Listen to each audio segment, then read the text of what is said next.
Assalamualaikum warahmatullahi wabarakatuh. Salam guru penggerak. Perkenalkan, nama saya Alfilia Fauzia, CGP Angkatan 10 Kabupaten Bondowoso, akan menyampaikan aksi nyata diseminasi budaya positif saya. Assalamualaikum warahmatullahi wabarakatuh. Waalaikumsalam warahmatullahi wabarakatuh. Selamat pagi Bapak Ibu hebat yang saya hormati. Hari ini saya sebagai moderator dalam acara berbagi praktik baik pelaksanaan budaya positif di sekolah oleh Ibu Alfilia Fauzia SPD, CGP Angkatan 10 Kabupaten Bondowoso. Kepada Ibu Alfi, saya persilahkan.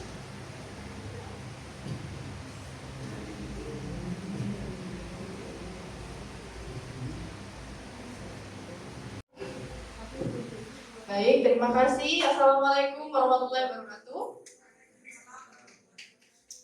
Bagaimana, masih semangat Bapak Ibu semua? Semangat! Ya, kan kita nih baru tanggal 1 ya. Harusnya wajahnya memang berbinar semua, walaupun hari ini hari libur. Dosa curhat Bapak. Baik, jadi di kesempatan kali ini saya akan berbagi praktik baik pelaksanaan budaya positif di sekolah. Tepatnya di sekolah kita tercinta, yaitu SMK Miftahul Hasan Al-Utsmani. Nah, tujuan diskusi kita hari ini yang pertama, di akhir pertemuan ini diharapkan peserta baik yang berbagi praktik memahami strategi praktis untuk menciptakan lingkungan belajar yang kondusif dan menyenangkan, meningkatkan disiplin dan motivasi belajar siswa, serta kita mampu membangun karakter dan kepemimpinan siswa. Nah, gimana sih cara kita mewujudkan tujuan pembelajaran kita? Jadi, caranya yang pertama adalah kita akan belajar mengenai perubahan paradigma belajar. Yang kedua, kita akan belajar tentang disiplin positif.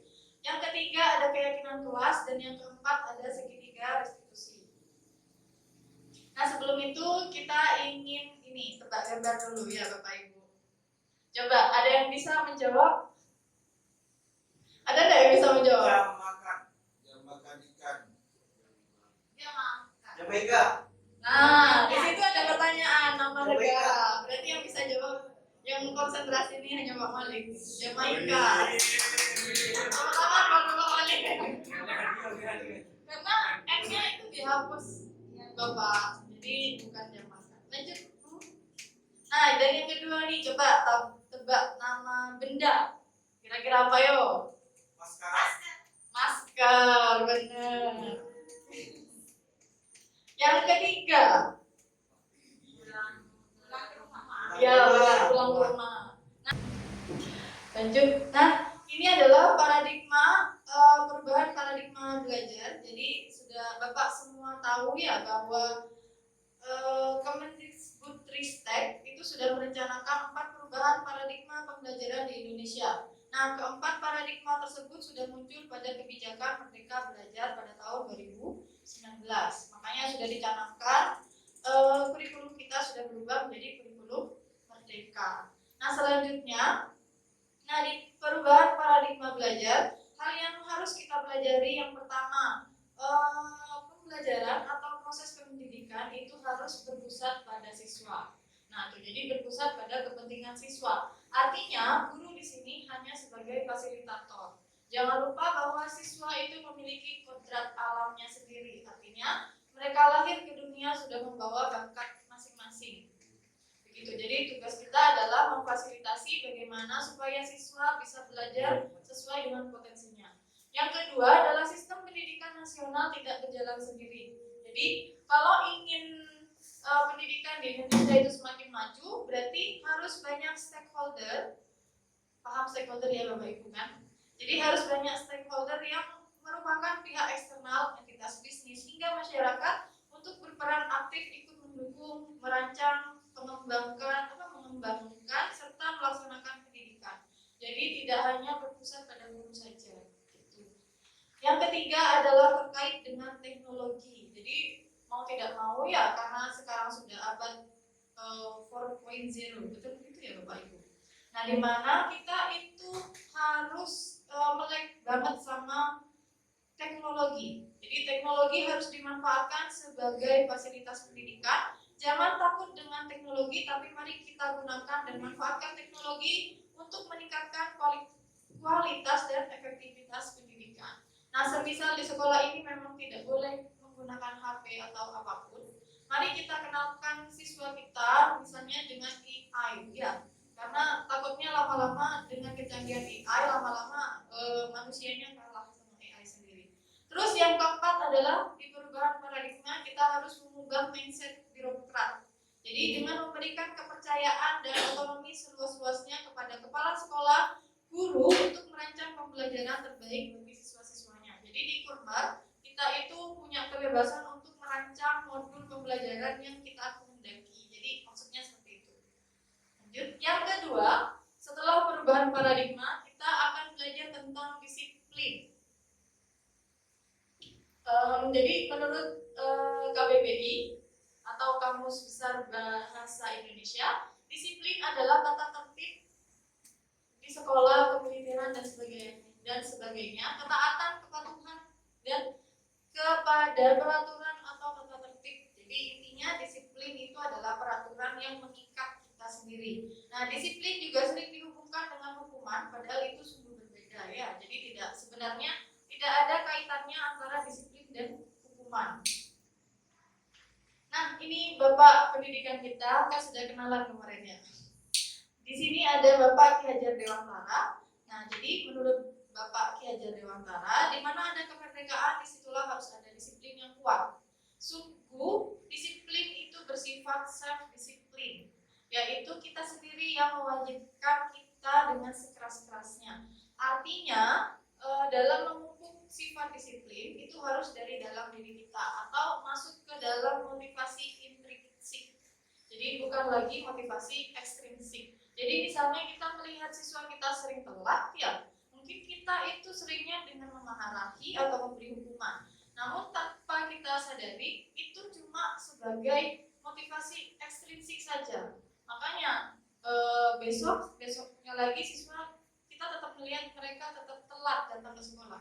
Artinya tidak ada perubahan sikap yang mereka lakukan. Nah, hal itu berarti kita yang salah dalam dalam dalam menghukumnya. Jadi bisa jadi siswa tidak suka dihukum, bisa jadi siswa hanya perlu didengarkan. Gitu. Nah, disiplin dan merdeka belajar. Jadi untuk menciptakan murid yang merdeka, syarat utamanya harus ada disiplin yang kuat. Disiplin yang dimaksud adalah disiplin diri yang memiliki motivasi internal. Artinya siswa sendiri yang harus punya keyakinan bahwa saya tidak boleh datang terlambat. Jadi sebenarnya ini bukan cuma harus ditanamkan pada siswa, ya, tapi minimal dimulai dari kita dulu, yaitu dimulai dari pendidik atau dimulai dari guru sendiri. Ya. Nah, di sini ada 3 perilaku manusia, yang memicu terjadinya disiplin. Yang pertama, biasanya untuk menghindari hukuman, kita itu melakukan disiplin karena untuk menghindari ketidaknyamanan atau hukuman. Jadi misalnya ya kita sendiri Bapak Ibu guru datang telat, kan kalau ditegur sama kepala sekolah kan tidak enak gitu. Jadi kadang-kala kita itu datang telat hanya karena takut ditegur. Gitu ya Bapak. Lalu yang kedua adalah untuk mendapatkan imbalan atau penghargaan dari orang lain. Jadi misal kita di kelas itu memberikan penghargaan kepada siswa, biasanya ini kalau di SD ya itu dapat bintang gitu. Tapi kalau di SMA kan sudah tidak relate. Jadi kita misalnya memberi tambahan nilai. Jadi seperti itu. Terus yang ketiga adalah untuk menjadi orang yang mereka inginkan dan menghargai diri sendiri dengan nilai-nilai yang mereka percaya. Nah, ini sebenarnya yang harus kita tanamkan pada siswa. Jadi gimana caranya siswa itu punya keinginan, loh, saya harus disiplin, saya harus menghargai diri sendiri dengan cara saya tidak boleh datang terlambat ke sekolah karena mungkin takut ketinggalan pelajaran atau karena mungkin takutnya nggak ngerti materi ini. Jadi gimana caranya kita memupuk rasa itu ke diri siswa. Jadi bukan karena takut dimarahi Bu Alfi, takut dimarahi Bu ini, takut materi Bapak ini. Jadi gimana caranya kita mengubah itu semua? Nah, untuk disiplin positif, jadi apa sih disiplin positif itu? Jadi disiplin positif adalah suatu pendekatan untuk menerapkan disiplin dari dalam diri anak tanpa hukuman dan hadiah. Disiplin positif perlu diterapkan dalam lingkungan keluarga maupun lingkungan sekolah. Nah, di pendekatan disiplin positif itu menitik beratkan pada bagaimana upaya orang dewasa yang memberikan dampak dan pengaruh positif kepada peserta didik. Nah, pendekatan yang positif tanpa kekerasan, memotivasi, merefleksi kesalahan, menghargai, membangun logika, dan bersifat jangka panjang. Jadi, misalnya kita memberikan hukuman ya, terus bagaimana semisal kita yang terlambat? Nah, masa guru mau dihukum sama siswa ya? Jadi, gimana caranya kita membangun atau sadar diri dulu bahwa harus datang tepat waktu begitu. Karena kalau misalnya kita menakut-nakuti siswa hanya dengan hukuman dan penghargaan, kadang ada siswa yang sudah kebal akan dihukum. Misalnya ada siswa yang memang sudah dimarah-marahi itu tidak mempan ya. Karena kita tidak tahu ya, mungkin mereka sejak bangun tidur pun sudah dimarahi oleh orang tua mereka. Misalnya, ayo cepetan bangun, sudah dimarah-marahin. Jadi mereka sudah penuh, jiwanya itu sudah penuh dengan amarah.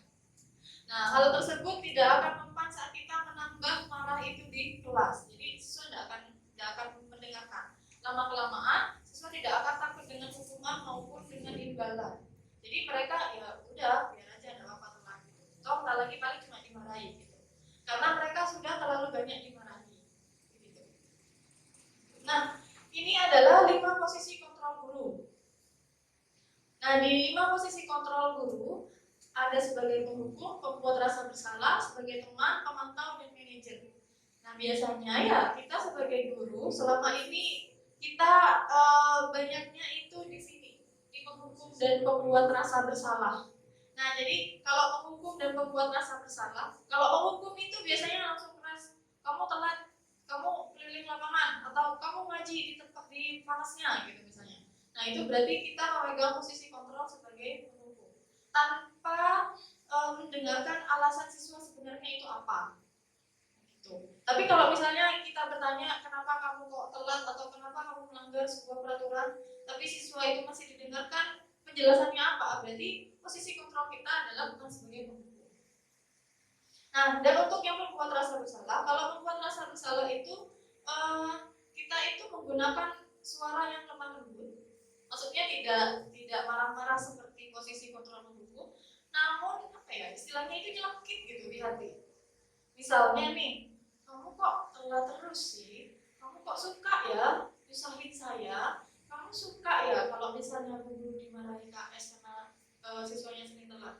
Apa kamu suka melihat saya dipandang jelek oleh warga sekitar? Nah, itu berarti kita memegang posisi kontrol sebagai pembuat rasa bersalah.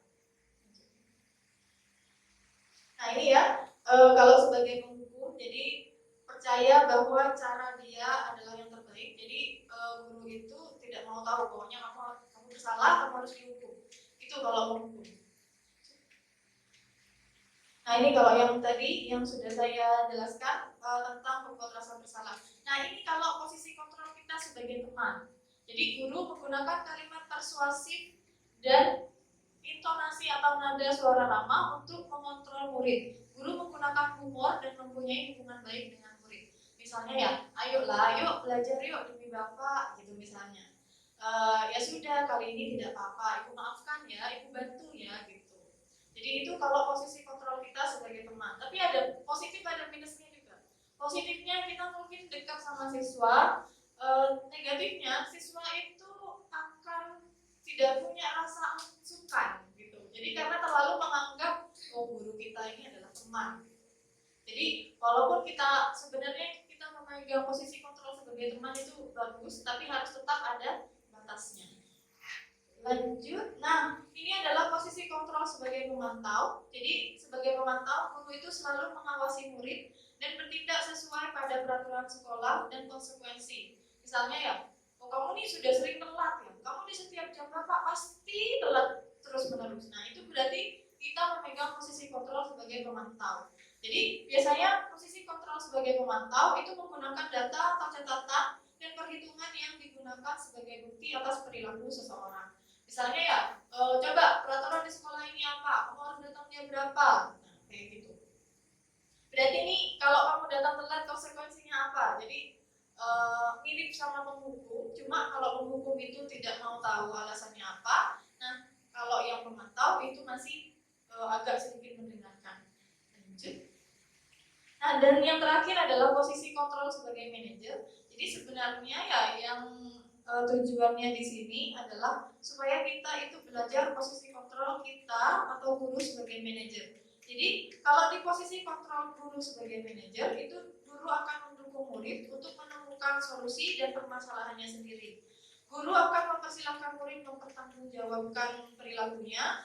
Guru mendukung murid untuk merdeka mandiri dan bertanggung jawab serta menggunakan restitusi. Nah, dan yang ketiga itu ada keyakinan kelas.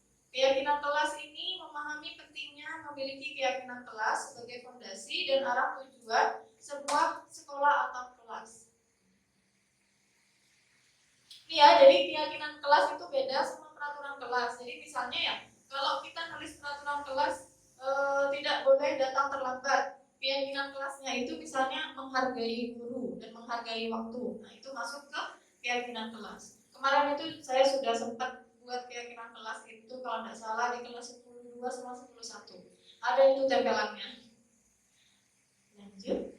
Nah, jadi di keyakinan kelas kita itu akan mengajak siswa untuk membangun apa sih kelas impian saya gitu. Jadi jika lingkungan di sekeliling murid terasa aman dan nyaman atau tidak ada tekanan, maka proses pembelajaran akan lebih mudah diterima. Nah, bagaimana cara menciptakannya? Ini ya, yang pertama adalah murid sebagai rekan belajar. Artinya, kita itu mengajak siswa untuk menyepakati tujuan pembelajaran kita hari ini. Jadi, kita itu sudah buat kesepakatan kelas terlebih dahulu. Jadi, itu siswa akan merasa, oh berarti saya dilibatkan dalam proses mengajar. Misalnya ya, misalnya kalau saya itu anak-anak hari ini kita belajar tentang peta. Nah, kalian pengennya bu guru jelasinnya bagaimana caranya? Atau kalian maunya kalian berkelompok atau sendiri-sendiri? Nah, jadi kita belajar menawarkan hal tersebut kepada siswa. Kalian maunya berkelompok sesuai apa? Kalian maunya kelompoknya kalian pilih sendiri atau bagaimana? Nah, itu termasuk kita itu mengajak siswa untuk menyepakati tujuan pembelajaran. Nah, ini ya kesepakatan kelasnya. Jadi orientasikan kepada siswa tentang pentingnya kesepakatan kelas bagi kelancaran proses pembelajaran. Nah, biasanya ambil waktu yang tepat, biasanya di awal semester pembelajaran atau sesuaikan dengan kondisi. Bisa juga kesepakatan kelas tiap bab.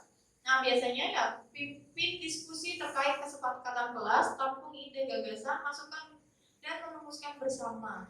Nah, keyakinan kelas bisa dilakukan bersama wali kelas, guru mapel. Nah, karena saya ilmu ini baru didapat ya, jadi saya itu melakukannya baru 3 minggu yang lalu. Nah, ini ya, ini contoh di mana saya melibatkan siswa membuat keyakinan kelas. Di sini saya itu bertanya, kalian itu maunya di kelas itu seperti apa? Jadi misalnya datangnya itu telatnya segimana? Kalau misalnya kalian telat, kalian pengennya bagaimana? Nah, itu. Jadi kita ajak siswa itu. Nah, di sini ya, jadi apa yang membuat kalian tidak nyaman di kelas? Saya tuh menanyakan juga. Jadi sebenarnya kalian pengennya itu kelas itu yang bagaimana yang buat nyaman ke kalian? Jadi ditanya juga, apa usul kalian agar kelas menjadi nyaman? Terus apa peraturan kelas yang bisa kalian inginkan? Terus apa konsekuensi jika ada yang melanggar? Jadi biasanya kita buat, jadi di papan itu buat 2 kolom, satu kesepakatan kelas atau keyakinan kelasnya, di sebelah sana itu adalah konsekuensinya. Di mana konsekuensi itu harus yang bersifat mendidik. Jadi kemarin sebenarnya waktu saya mengajar siswa itu banyak yang menulis konsekuensinya, misalnya lari jongkok, push up, ada yang seperti itu. Karena mereka dari SD sampai SMA, sampai SMP, mungkin mereka terlalu banyak mendapat hukuman. Jadi yang terbayang di otak mereka saat mereka melakukan kesalahan adalah saya dihukum. Padahal hal tersebut itu tidak baik ya, karena itu akan terus terus ada sampai kita dewasa. Jujur, saya pun sebenarnya agak maluan saya kalau ngomong di depan banyak orang. Kenapa? Karena mungkin waktu saya kecil saya pernah ngomong di depan orang dan saya salah, itu ditertawakan. Atau ada guru yang bilang, oh kamu salah. Nah, di mana hal tersebut pasti akan menurunkan mental kita. Jadi hal itu akan terbawa terus sampai kita dewasa. Nah, bagaimana caranya kita itu membentuk mental siswa yang percaya diri. Jadi misalnya siswa itu ada salah atau bagaimana, gimana caranya kita itu menegurnya dengan cara yang baik. Itu. Terus sebagai seorang guru, ketika murid Anda melakukan kesalahan, tindakan mana yang akan Anda lakukan? Nah, misalnya nih, menurut Bapak Ibu, saat siswa kita salah, dari 4 kata ini, dari 4 kali 5 ya, dari 5 kalimat, kira-kira yang mana yang kita pilih? Yang pertama, Anda menunjukkan kesalahannya dan memintanya melihat kesalahannya baik-baik. Anda mengatakan kamu seharusnya tahu bagaimana kamu seharusnya bertindak. Yang kedua, Anda mengingatkan murid Anda akan kesalahan yang sama di waktu sebelumnya. Anda akan bertanya padanya kenapa kamu melakukan sesuatu yang harusnya tidak kamu lakukan, atau Anda akan mengkritik dan mendiamkannya. Yang pertama. Bapak Ibu guru pilih yang mana? Yang pertama saya. Oh, ada yang lain enggak? Nih, Bapak kepala sekolah kita pilihnya yang pertama. Jadi menunjukkan kesalahannya dan memintanya melihat kesalahannya baik-baik. Yang lain pilih yang mana? Bu moderator pilih yang mana, Bu moderator? Pilih nomor 2. Ini Bu moderator kita pilih nomor 2. Ada lagi enggak? Atau sepakat 1 dan 2? Kalau berdasarkan keyakinan kita atau keyakinan siswa, harusnya kita pilih yang mana? Sebenarnya bisa pilih semua sih, cuman pari. Nomor 3, Anda mengingatkan murid Anda akan kesalahan yang sama di waktu sebelumnya. Berarti mengukir-ukir kesalahan gitu ya, Pak? Iya, betul. Pak Budi pilih yang nomor 6. Silent treatment, Pak. Anda akan mengkritik dia dan mendiamkannya. Jangan Pak, itu kalau yang nomor 6.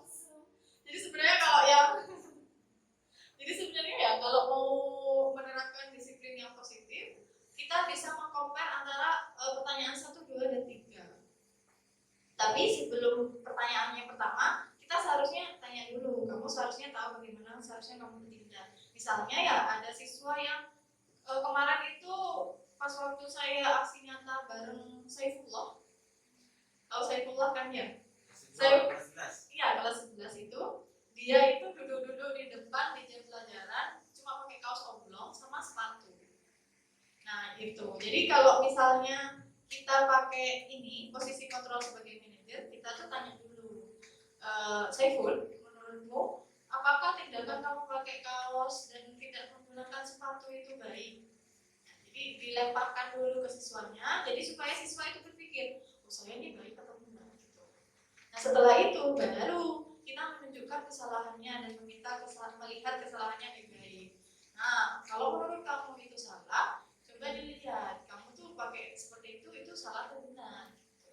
Jadi kita itu kemudian menegaskan bahwa kamu harusnya kan pakai seragam putih abu-abu hari ini. Kenapa kamu pakai kaos oblong? Gitu ya. Jadi itu posisi kontrol kita sebagai manajer. Jadi tidak boleh ya Pak langsung mengkritik dia dan mendiamkan. Jadi tidak boleh Pak, kasihan siswanya.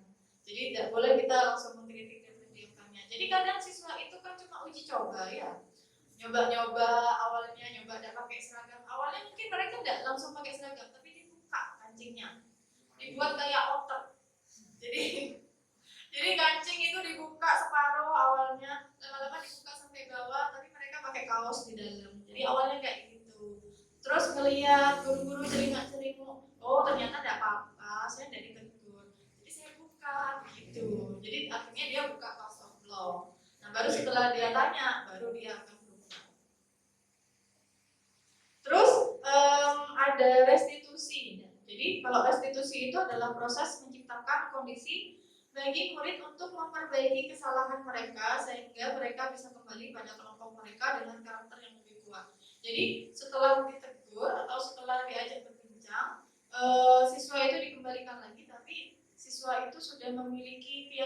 bahwa saya harus menaati peraturan yang ada di sekolah gitu. Jadi motivasi yang muncul adalah motivasi intrinsiknya, bukan lagi motivasi ekstrinsik gitu. Jadi lama-kelamaan siswa itu akan merasa malu kalau misalnya dia datang telat atau misalnya dia tidak pakai seragam. Kan itu yang susah ya. Jadi kalau misalnya berbasis hukuman semua kan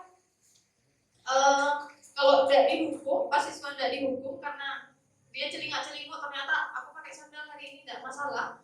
Lama-lama mereka tambah banyak yang pakai sandal. Itu kan ya kemarin kita.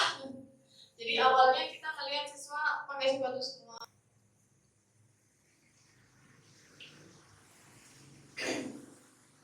Dan yang keempat ada restitusi. Nah, restitusi ini adalah proses menciptakan kondisi bagi murid untuk memperbaiki kesalahan mereka sehingga mereka bisa kembali pada kelompok mereka dengan karakter yang lebih kuat. Artinya di sini siswa yang sudah kita ajak untuk berdiskusi dan curhat istilahnya, dia akan memiliki kepribadian yang lebih baik dan lebih kuat daripada sebelumnya. Nah, di asumsi restitusi, jadi sebenarnya restitusi itu bukan untuk menebus kesalahan, namun untuk belajar dari kesalahan dan memperbaiki hubungan. Nah, jadi biasanya ya kalau di restitusi itu ada yang namanya tawaran dan bukan bersifat paksaan.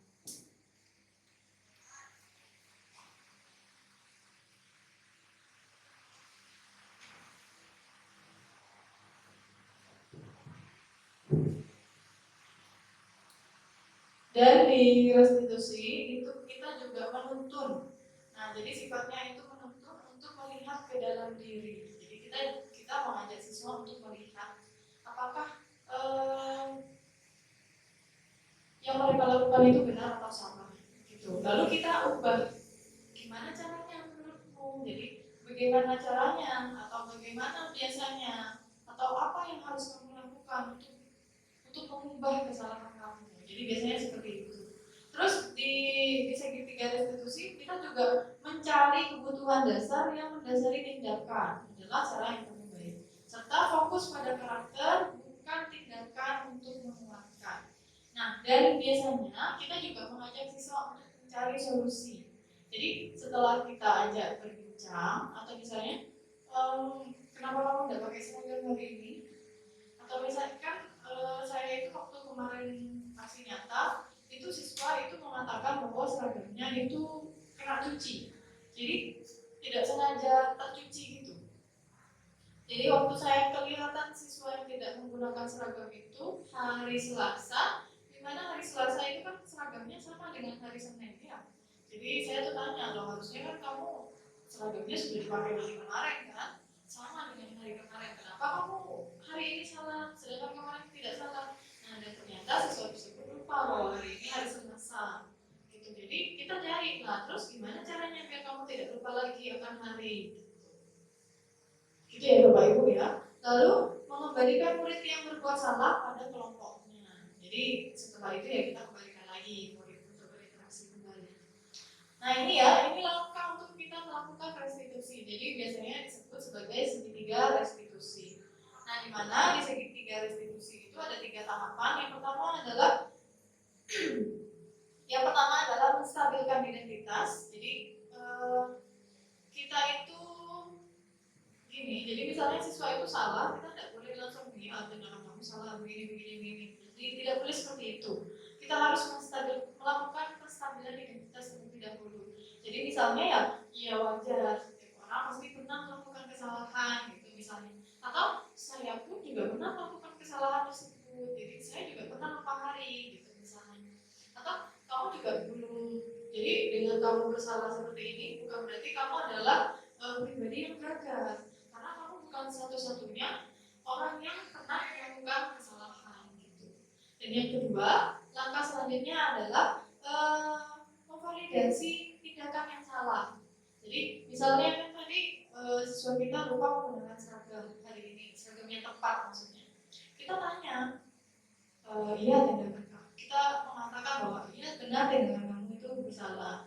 Tapi apa alasannya? Mengapa kamu berbuat hal sedemikian rupa? Terus gimana caranya supaya kamu tidak lupa hari gitu. Jadi kita tanyakan untuk membuat solusi. Jadi Jadi mereka akan memunculkan solusi untuk dirinya sendiri, dan itu hal yang baik bagi siswa ya, karena saat seseorang itu punya tekad untuk memperbaiki dirinya sendiri tanpa paksaan dari orang lain, maka orang tersebut pasti akan mempunyai motivasi intrinsik atau motivasi yang berasal dari dalam dirinya sendiri. Dan yang langkah ketiga adalah kita menguatkan keyakinan. Jadi kita menanyakan tuh, jadi keyakinan kelas apa yang telah kita sepakati misalnya, atau peraturan sekolah harusnya kamu pakai seragam warna apa hari ini, jadi kayak gitu. Terus kita juga tanyakan, nah berarti kita itu kamu tuh pengennya kamu jadi orang seperti apa, anak yang disiplin atau anak yang tidak disiplin. Jadi misalnya seperti itu Bapak Ibu. Ini ya, kalau di menstabilkan identitas, kita itu harus banyak menekankan bahwa berbuat salah itu tidak apa-apa, tidak ada manusia yang sempurna. Saya juga pernah melakukan hal kesalahan seperti ini, kita bisa menyelesaikan ini gitu. Jadi di sini Bapak Ibu guru itu tidak tertarik mencari siapa yang salah, tapi Bapak Ibu guru ingin mencari solusi dari permasalahan ini. Jadi biasanya ya kamu juga berhak merasa seperti itu. Apakah kamu sedang menjadi teman yang baik bagi diri sendiri? Jadi kita itu harus bertanya juga pada diri siswa. Nah, terus yang kedua ada validasi tindakan yang salah. Jadi misalnya ya siswa kan kesini kemarin itu sudah pakai, jadi hanya salah seragam saja, tapi bawahannya masih betul. Artinya dia masih menggunakan celana seragamnya. Jadi kita tuh bisa ngomong kayak gini misalnya, padahal kamu bisa melakukan hal yang lebih buruk dari ini. Misalnya kamu bisa aja kan bolos untuk menghindari hukuman atau teguran guru. Kamu bisa kan, misalnya kamu bisa juga tidak masuk kelas, atau bahkan kamu tidak menggunakan celana seragam. Nah, kenapa? Karena mungkin malu ya Bapak Ibu. Tapi dengan siswa masih datang ke sekolah dan menggunakan celana seragamnya, berarti dia masih mempunyai tekad untuk datang ke sekolah. Artinya masih ada hal positif dari diri siswa tersebut. Jadi kita juga tanyakan, kamu pasti punya alasan mengapa melakukan hal itu. Kamu patut bangga pada dirimu sendiri karena telah memiliki sesuatu yang penting buatmu. Jadi misalnya kayak gitu ya.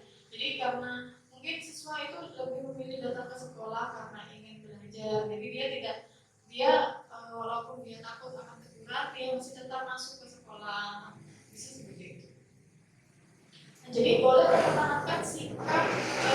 Kita juga bisa mengaitkan dengan kau boleh mempertahankan sikap itu, artinya sikap kamu semangat sekolah, tapi ada yang harus diubah dari sikap kamu gitu. Misalnya lebih disiplin dalam berpakaian atau menaati peraturan yang ada di sekolah. Nah, terus kita juga menanyakan keyakinan. Ini tahap yang terakhir. Jadi kita tanya, apakah kita percaya sebagai kelas atau sebagai keluarga, apa nilai-nilai umum yang telah kita sepakati, apa bayangan kita tentang kelas yang ideal. Terus kita juga bisa menanyakan ya Bapak Ibu ya, misalnya kamu tuh pengennya jadi orang seperti apa gitu. Jadi orang-orang yang besar di sana itu pasti juga awalnya adalah seorang siswa. Artinya pendidikan karakter itu juga paling penting menumbuhkan karakter siswa, karena apa yang kamu lakukan hari ini itu yang akan kamu tuai nantinya gitu.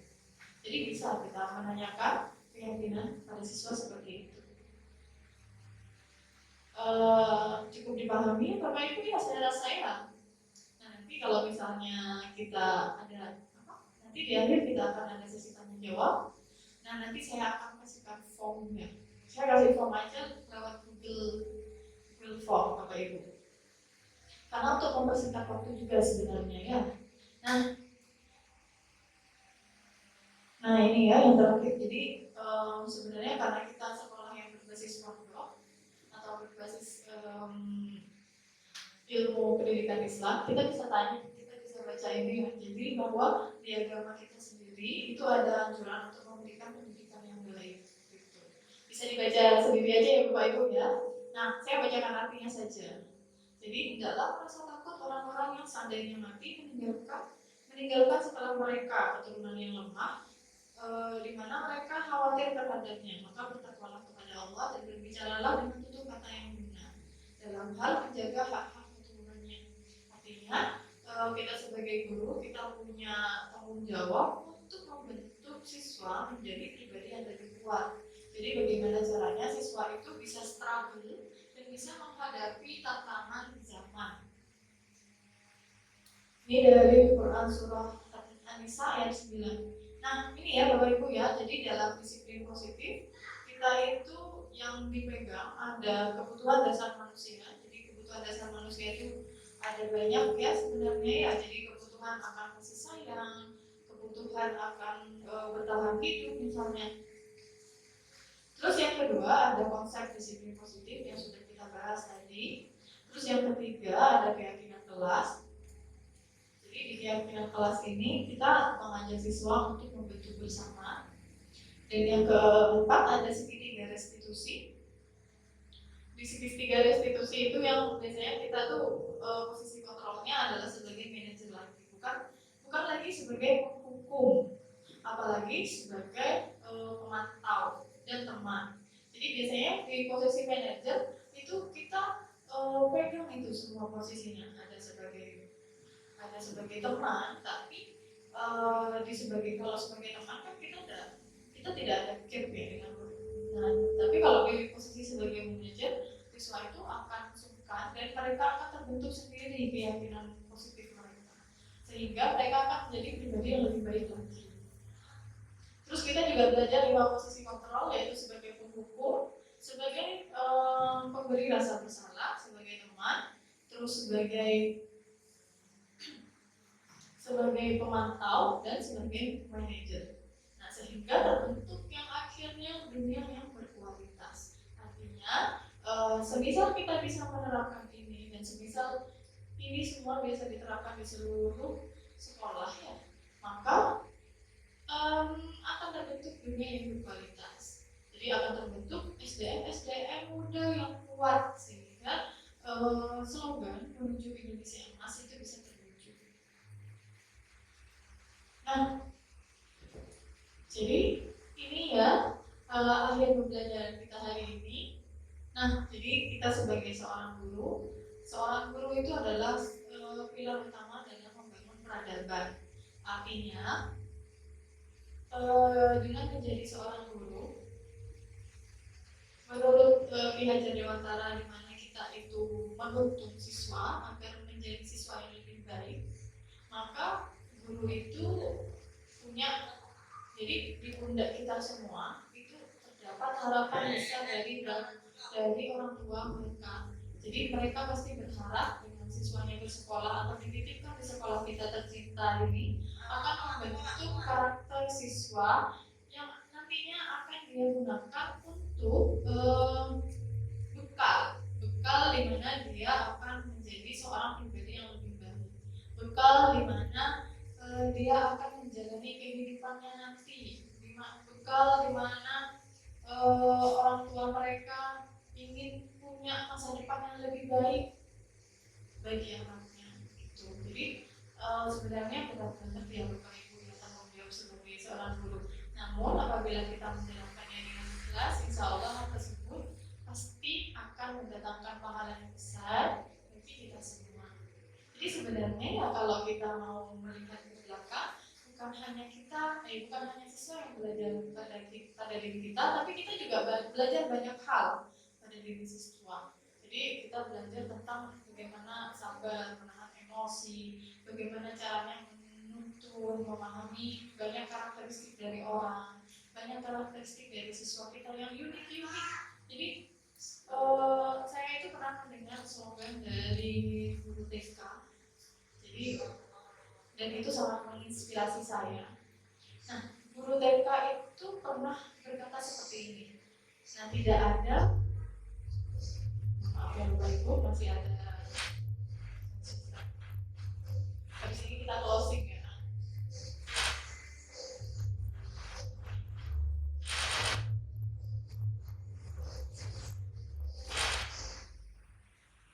Nah, jadi di ini ada satu kalimat guru siswa yang benar-benar menggetarkan hati saya dan membuat saya tersadar bahwa apa yang saya yakini selama ini itu salah.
hanya saja kita yang belum tahu potensinya apa.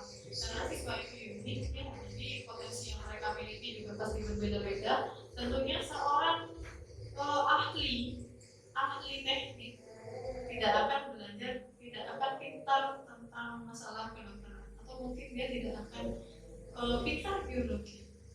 Namun ahli teknik pasti pintarnya di matematika misalnya. Jadi seperti itu. Sama misalnya ya seorang dokter tentunya pasti tidak akan sepintar anak yang memang tujuannya atau cita-citanya ingin menjadi seorang insinyur atau seorang profesor gitu. Terima kasih atas perhatiannya Bapak Ibu. Saya akhiri. Assalamualaikum warahmatullahi wabarakatuh. Tetap semangat, tetap bergerak dan menggerakkan bagi siswa kita. Semangat mereka belajar sepanjang hayat. Terima kasih.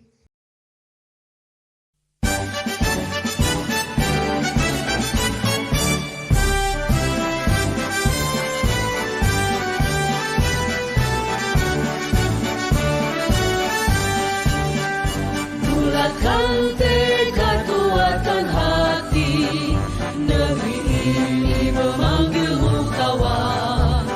Belajar, bergerak, berbagi untuk negeri, guru penggerak majukan pendidikan.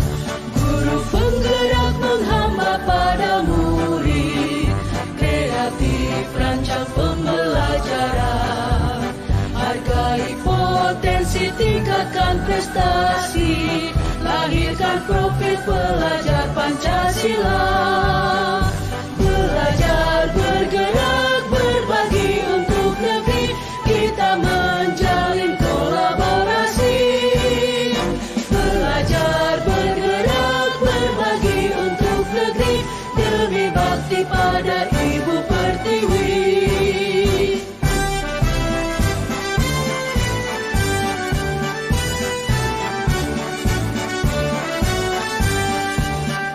Bulatkan tekad, kuatkan hati, negeri ini memanggilmu kawan. Belajar, bergerak, berbagi untuk negeri, guru penggerak majukan pendidikan. Guru penggerak menghamba pada murid, kreatif rancang pembelajaran. Hargai potensi, tingkatkan prestasi, lahirkan profil pelajar